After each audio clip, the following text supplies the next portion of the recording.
dia ini. Wah, ini pasti sama. Selamat pagi teman-teman. Pagi.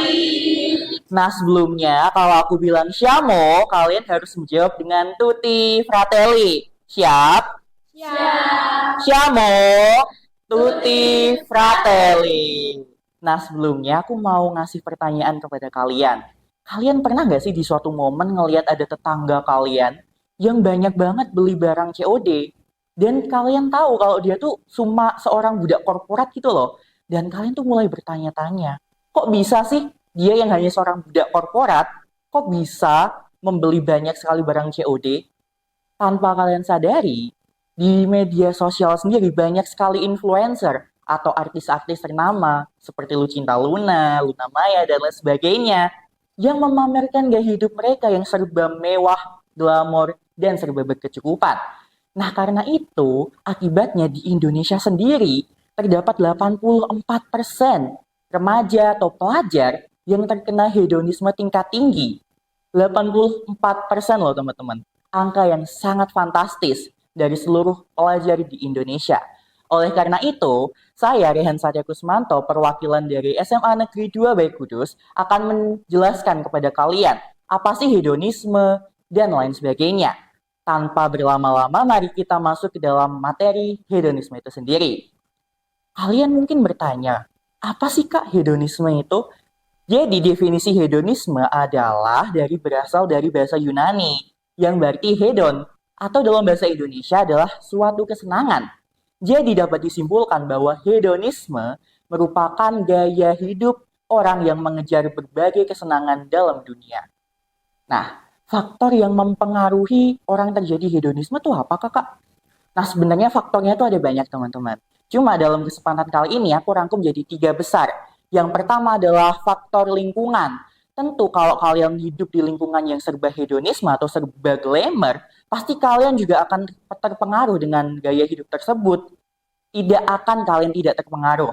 Dan yang kedua adalah faktor media sosial. Seperti yang kita tahu, media sosial memainkan banyak sekali peran dalam hidup manusia. Jika kalian menonton hidup konten seperti influencer ternama yang memiliki banyak hedonisme, kalian pasti akan terpengaruh dan menjadi salah satu bagian dari mereka juga. Dan yang ketiga adalah faktor pribadi. Tentu, jika kita tidak memiliki faktor seperti yang dua tadi, dari dalam diri kita pasti memiliki rasa untuk show off atau pamer. Dan itu bisa jadi salah satu faktor pemicu hedonisme loh teman-teman. Lalu Kak, contoh hedonisme itu apa sih? Contoh hedonisme itu ada banyak. Cuma yang paling sering adalah yang pertama, dia itu berbelanja berlebihan. Dalam artian dia tuh beli barang yang sebenarnya tuh nggak perlu-perlu banget gitu loh di hidupnya. Misal kayak PC K-pop ataupun album K-pop yang lain sebagainya gitu loh. Yang kalian beli satu pun nggak bakal merubah hidup kalian.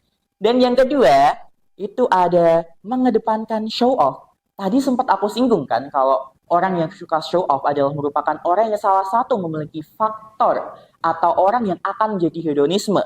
Karena show off atau pamer adalah salah satu bibit terjadinya suatu hedonisme. Dan yang ketiga adalah suka berhutang. Apa sih Kak maksudnya? Kalau semisal orang yang suka dengan hedonisme, pasti dia akan membeli banyak barang kan, misal kayak peso K-pop, album K-pop, skincare, bedak, ataupun lain sebagainya. Dan itu pasti sangat membutuhkan uang yang banyak. Dan kalau dia nggak punya uang, ya minjem lah, entah dari bank, dari temennya sendiri, atau dari keluarga. Dan itu adalah salah satu contoh dari hedonisme itu sendiri. Nah, kalau ciri-cirinya tuh gimana sih, Kak? Ciri-cirinya itu ada beberapa. Cuma yang paling sering ada 3.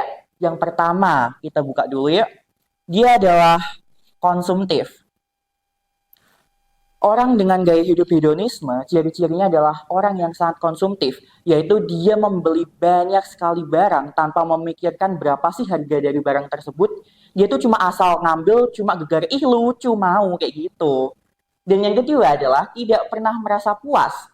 Orang dengan gaya hidup hedonisme itu cenderung tidak pernah merasa puas dengan apa yang ia miliki.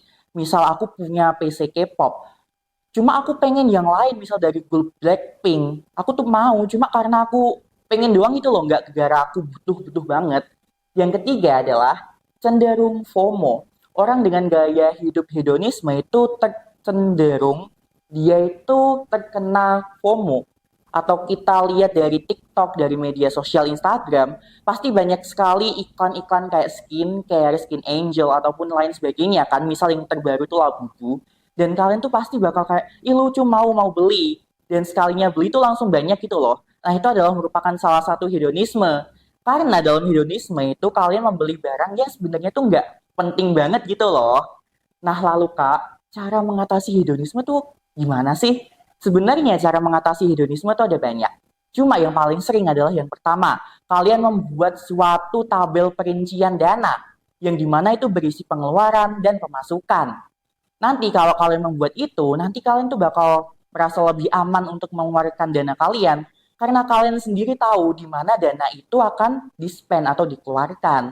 Sehingga nanti kalau di akhir bulan kalian bisa evaluasi, dan merasa bahwa oh kok ini nggak penting banget, jadinya kalian coret dari pengeluaran bulanan kalian.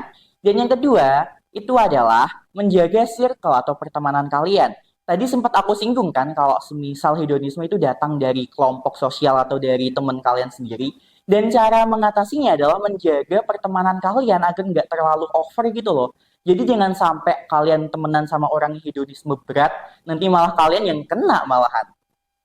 Nah, itu adalah materi dari saya. Mungkin dari benak adik-adik pasti ada yang pengen banget ditanyakan. Aku buka 2 pertanyaan dari sekarang. Silahkan. Ya boleh, silahkan berdiri dan sebutkan nama. Selamat pagi Kak, saya Janita Nariparita dari kelas 11. Izin bertanya, apakah self-reward itu termasuk hedonisme? Terima kasih. Wah, pertanyaan yang sangat menarik. Menurut kalian self-reward itu termasuk hedonisme apa enggak teman-teman? Tidak.